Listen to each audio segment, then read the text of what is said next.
Cory Booker laughed. Not at the argument, not at the point. He laughed at the way Senator John Kennedy spoke, at the accent, at the drawl. The chamber wasn't built for that kind of moment, but the snicker slipped out anyway. And for a second, it seemed to pull the room with it. A few uneasy chuckles rolled across the benches, like middle schoolers laughing at the wrong kid at recess. But Kennedy didn't flinch. He didn't blink. He leaned forward in his chair, tapped the edge of his pen once against the table, and raised his eyes toward Booker with a calm that didn't need volume. Then he spoke, and in one sentence, slow, sharp, deliberate, he turned the room upside down. What happened after that? Nobody saw it coming. If you're new here, hit subscribe right now because this clash is the one people will be talking about for a long time. The chamber that morning wasn't rowdy. It wasn't built for fireworks. It was the kind of room where staffers whisper, pens scratch, and senators lean on the practiced rhythm of their talking points. Cory Booker came in with energy. That's his style. Animated hands, big voice, the kind of speaker who can make a budget line sound like a campaign rally. John Kennedy walked in differently. He carried his notes tucked under his arm. He adjusted his glasses, sat back in his chair, and carried the same calm weight he always brought. People often underestimate him, mistake his slow Southern cadence for softness. But those who've sat across from him know better. When Booker began, the audience leaned his way. He was quick, pulling numbers from memory, tossing out metaphors. The panel nodded. Even the cameras seemed to track him like he owned the stage. Kennedy sat still, patient, letting the storm pass before it was his turn. And then it came. His turn. His first question was ordinary, technical even, but that was when it happened. Booker tilted his head, grinned, and mocked the way Kennedy said it. He didn't go after the substance. He didn't challenge the point. He went for the accent. At first it seemed harmless, a passing joke, but the sound of chuckling spread like a ripple. A few aides smirked. One senator stifled a laugh. The chamber shifted from formal to playground in seconds. And that shift, that tiny, careless snicker, was about to set the stage for the moment no one would forget. Kennedy didn't react. Not yet. He let the laughter finish echoing. He let Booker's smile hang in the air. He folded his hands, slow and steady, and the silence that followed was louder than the laugh itself. Everyone knew he was about to speak, and when he did, the entire room felt it. The chamber was supposed to be steady, a place where disagreements showed up in footnotes, not facial expressions. But the shift happened in an instant. Senator John Kennedy leaned into his microphone, his voice carrying that unmistakable Louisiana cadence, the same one he'd carried into every courtroom, every committee, every town hall since the beginning of his career. To people back home, it was normal. To Washington insiders, it was sometimes treated as a curiosity. And to Cory Booker, in that split second, it became the setup for a laugh. Kennedy asked a question, simple, sharp, nothing theatrical about it. Senator, would you kindly explain why this policy? The rest didn't matter, not yet, because right there, Booker smirked. He tilted his head like he was listening to a comic routine rather than a colleague. The smirk stretched into a grin, and then came the sound that cracked the chamber's formality. The snicker. It wasn't loud, it wasn't cruel, but it was dismissive. It was the kind of sound that doesn't need volume to sting, because it's not about the words, it's about the person. And in Washington, the air is wired so tightly that even the smallest crackle turns into a bolt of lightning. A few aides chuckled with him. Someone near the back coughed, half laughing, trying to play it off. Cameras picked up the curve of Booker's smile, the leaning back in his chair, the way he brushed it off as if he hadn't just stepped outside the boundary of respect that the chamber prided itself on. The room shifted. Suddenly, it wasn't about the policy or the numbers. It was about tone. It was about a man's accent, the mark of where he came from, the rhythm of his upbringing, the voice of his voters back home. Booker wasn't mocking the question. He was mocking the sound, and that was a different fight altogether. Kennedy didn't rush to answer. He didn't snap. He let the moment hang. His hands rested on the table, motionless, while his eyes stayed fixed on Booker. The silence stretched. It stretched so long that the laughter stopped on its own, as though the chamber realized it had gone too far. But the silence wasn't empty. It was heavy. It was the kind of silence that said, "Go ahead, keep going. Let's see how far you want to take this." And in that silence, Kennedy began to lean forward. Just slightly, but enough for the cameras to catch it. His glasses slid a fraction lower on his nose. He didn't raise his voice. He didn't change his tone. But everyone knew the comeback was coming. The drawl that had been mocked, the same voice that Booker thought would make him look small, was about to become the weapon that flipped the room. Because Kennedy wasn't just speaking for himself anymore. He was speaking for everyone who had ever been written off, laughed at, or underestimated because of the way they sounded, where they came from, or the background they carried into the room. And that's when the chamber, for the first time that day, leaned his way. One sentence can do what a filibuster can't. Kennedy didn't hurry. He let the smile on Booker's face finish itself. He set his pen down, squared the paper in front of him like a man aligning a sight, and leaned just far enough toward the microphone to make the room come closer. "Senator," he said, slow enough for every syllable to land, "my accent is how home sounds. Your laugh is how Washington sounds." The chamber didn't gasp, it tightened. Chairs that had been relaxed pulled an inch closer to the desks. Aides stopped pretending to take notes. Up in the gallery, 3 camera operators all made the same micro move and zoom. On the majority bench, someone coughed, then remembered not to. Booker's smile didn't fall. It stalled. The half curve froze at the corner of his mouth like a graphic that hadn't finished loading. He turned his palms up in a mock harmless gesture, but the hands stayed in the air a beat too long. Kennedy didn't press. He placed. "I can change my pace," he added, barely above conversational. "Can you change your record?"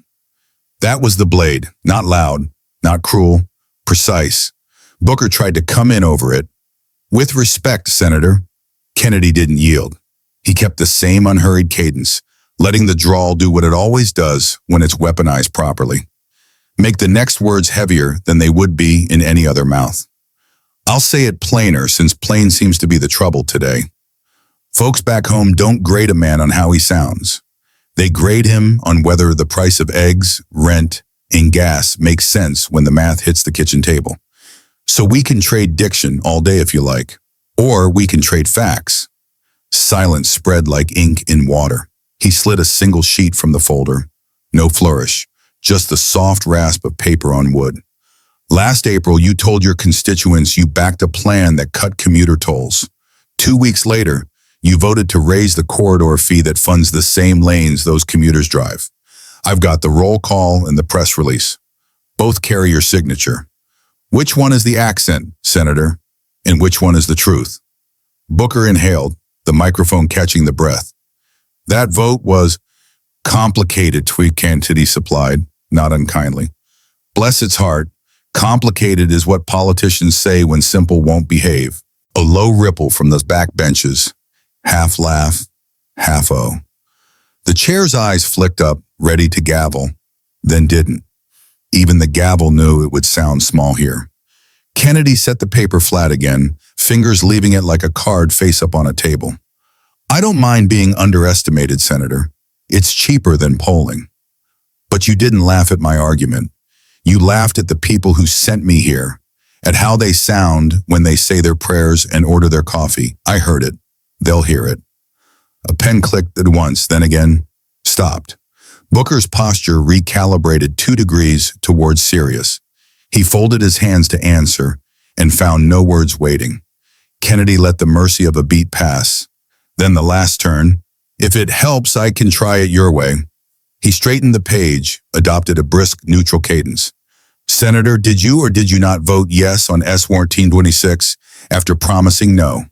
He dropped back into himself. "See, same question. 2 accents, but only 1 answer." Booker's jaw set.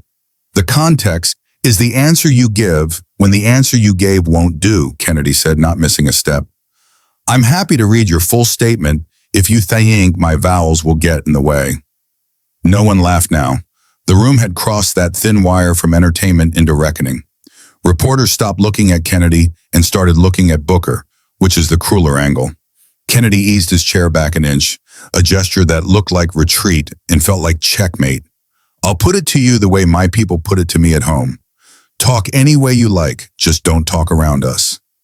He folded his hands. The moment folded with them. And for the first time all morning, Cory Booker did not have the next word. A laugh can be brushed off. A paper trail can't.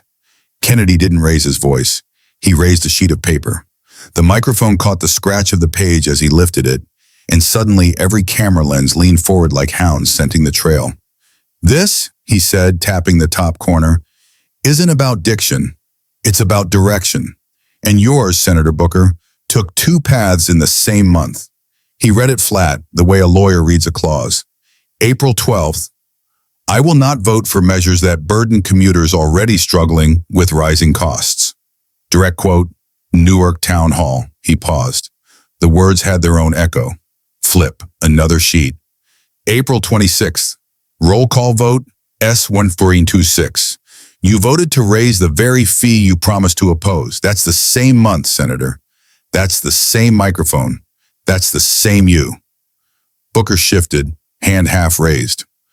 With respect, Senator Kennedy. Kennedy cut nothing but clipped everything. Respect is why I'm reading your words and not mine.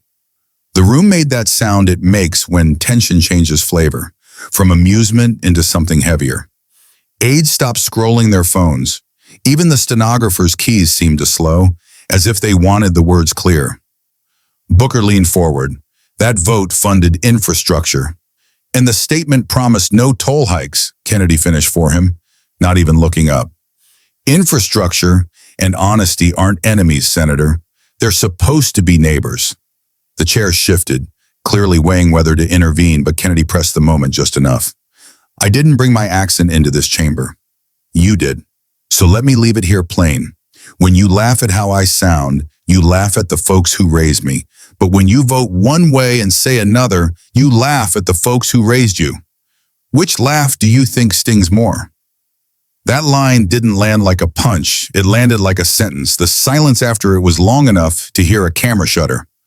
Reporters didn't look at Kennedy anymore. They looked at Booker, waiting for a rescue line that didn't come. Kennedy set the paper down, square again, hands folding over it like a lid. I can adjust how I speak.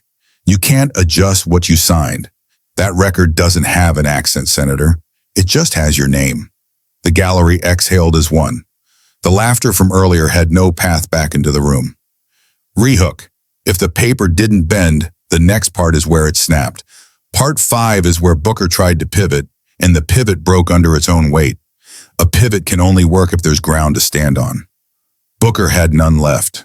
Booker leaned forward, palms open, trying to shift tone. The cameras caught the flash of his cufflinks, the practiced calm of a senator who's been on every Sunday show. Senator Kennedy, he said measured, the American people want results, not gotcha games. Infrastructure means jobs, means dignity, means... Kennedy didn't look up. He flipped another page. The microphones picked up the faint rasp of the paper, and suddenly Booker's pivot sounded like filler against a wall of text that wasn't going anywhere. Results, Kennedy echoed, still low. Then why did the result of that bill raise tolls in New Jersey by 23%? That's not a gotcha. That's math. That's gas money for a nurse driving to night shift. Booker tried to laugh, softer now, almost pleading. Senator, with respect, Kennedy finally lifted his eyes. The Louisiana drawl wasn't slow anymore. It was sharp. With respect, don't talk about results as if numbers are negotiable.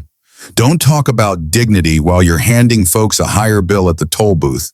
And don't tell me I'm playing games when the only play here was yours, saying one thing to your voters and another thing to this record.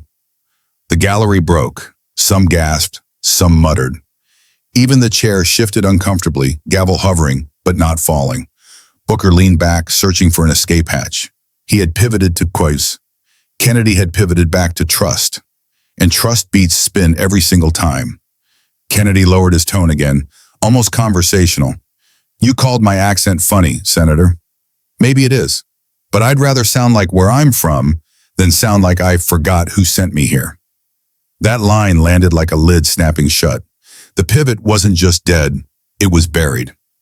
Every hearing has a moment when paper turns into proof. Kennedy knew exactly when to flip to that page. The room was already tense, but Kennedy hadn't leaned back. He was still bent over the folder, fingertips sliding across lines only he seemed to know were coming. Then he stopped. He tapped one sentence with the flat of his hand. Slowly, deliberately, he read, "Senator Booker, we cannot, under any circumstances, raise costs on working families in pursuit of infrastructure optics." The room stilled, because the date on that quote was from 3 years ago, and the bill Booker had defended had done exactly that. Kennedy didn't shout. He didn't need to. He just raised his eyes and let silence fill the gap. "You said that, Senator, your own words. And every nurse, every truck driver, every mom who crossed that toll bridge last week, they've got the receipt." Booker opened his mouth, closed it, looked down. The snicker was gone. The confidence was gone. The cameras caught the pause. 3, 4, 5 seconds. That felt like an hour. Kennedy leaned back finally, voice almost casual now. "See, accents don't lie, votes don't lie, quotes don't lie, only while people do. And the folks who sent us here deserve the truth, not the tune you think plays better this week." The crowd didn't erupt. It sank. A heavy silence, the kind that makes history books thicker. Kennedy had not just parried an insult, he'd nailed Booker to his own record. And in hearings, that's the one blow you can't dodge. The chair was ready to close it out. Papers shuffled. Staffers leaned forward with their whispered cues. But Kennedy hadn't moved yet. He leaned just enough to let the mic catch his last words. "Senator Booker," he said quietly, "you laughed at my accent, but tonight it's your record that won't translate." No shout, no gavel, just silence, the kind that doesn't fade when the cameras turn off. Booker's smirk was gone, and the chamber knew it. The exchange was over. Kennedy gathered his notes, stacked them once, and walked out without another glance. The quote stayed on the record, the pause stayed in the air, and the replay stayed on every screen that night. And that was it. One sentence. Nothing more needed. If you were in that room, would you have stayed quiet, or would you have asked Booker the same question Kennedy did? Drop your thoughts below.